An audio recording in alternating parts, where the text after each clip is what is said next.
Hey everybody, welcome to another episode of Real Estate SEO. My name is Josh Guerra, and today we're going to be talking about Robots.txt files.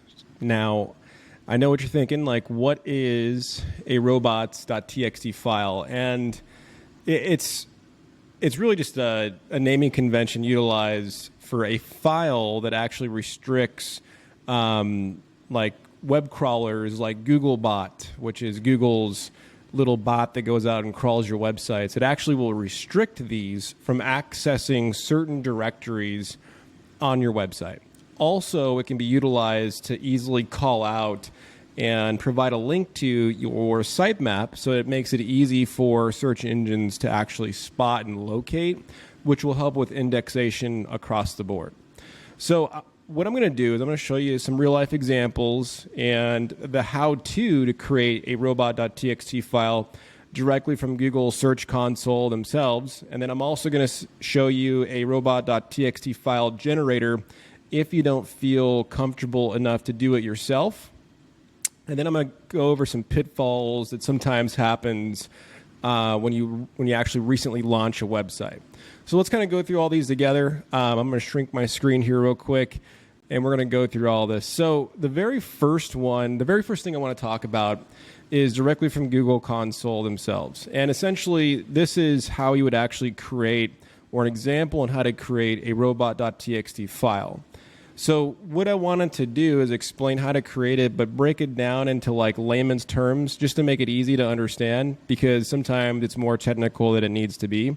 So the first thing I kind of want to explain is how you create it. So you can actually create this yourselves inside a notepad file. So you basically just save the notepad file as .txt, and then you drop in some elements as indicated below here on this screen that will actually allow it to take place and become effective.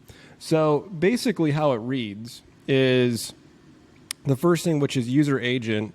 The user agent is the actual bot that is crawling the website. So in this case, you can use Googlebot. You can also even call out like certain AI companies out there or other search engines. And then what you do is you tell them what you want to disallow or what you want to allow to be indexed. So in this case, they just did this naming convention to make it easy to understand. They wanted to disallow / no Googlebot and anything with inside that actual directory. So really what that is saying is like anything within yourdomain.com / no Googlebot / that directory will not be able to be indexed on the web from Googlebot. So if you put a file within that directory, it's not going to be indexed.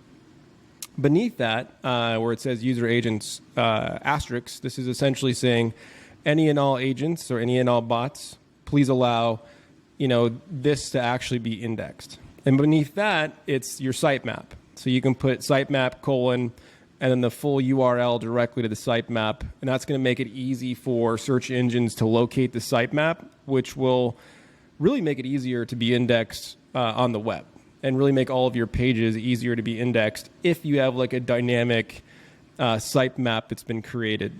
So pretty simple, right? It's not too hard to create. But if you are still on the fence about it, there are some tools out there. On this website, you'll see this is actually a robot.txt free file generator that you can go through and fill this out, and it'll kick out a robot.txt file. And for those of you that are on WordPress, I kind of wanted to give you like a little bit of a hint real quick. So I see this a lot where sometimes they allow certain directories that shouldn't be indexed to be indexed. So like some of you that actually created a website, maybe with a freelancer on the web, maybe they're a little bit novice, whatever the case may be, or they just forget when they migrate the site. Sometimes these are accidentally able to be crawled. Just make sure like your WP admin isn't able to be actually accessed. And this will allow you to block certain things within there from being crawled on the web, which will then prevent like harmful attacks and things like that. And you really just don't want it to be indexed at all. Also too, like I kind of see this a lot where, sometimes like you pay someone to actually launch the website, and really what happens is like you pay a freelancer, they create the site, and then they forget to actually unblock it. And really what happens is when they create these websites, they'll create them on development URLs. So that way, like, you as the customer can actually preview to see what it looks like. And then they block it from being indexed because they don't want duplicate content on the web, right?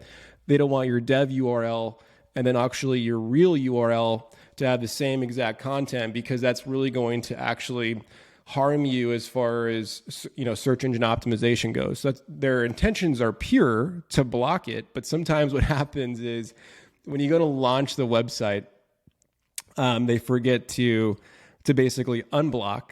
And then all of a sudden you have a site that's been blocked forever. And before you know it, a month goes by and you catch it and you're like, oh my God, I just lost all this positioning on the web. Shoot me, right? So you just got to be a little careful when you launch a new website. Just make sure that it's always unblocked. So that way, search engines can crawl it and index it and then carry all the weight with it for all the SEO value. So anyways, I just wanted to create this quick video just to kind of explain like what a robot.txt file is, what it does, how to create one, and then really just any pitfalls that sometimes happen when you launch a new website.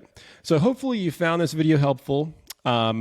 And, you know, really until next time, in the next episode of Real Estate SEO, y'all take care. Thanks so much. Bye-bye.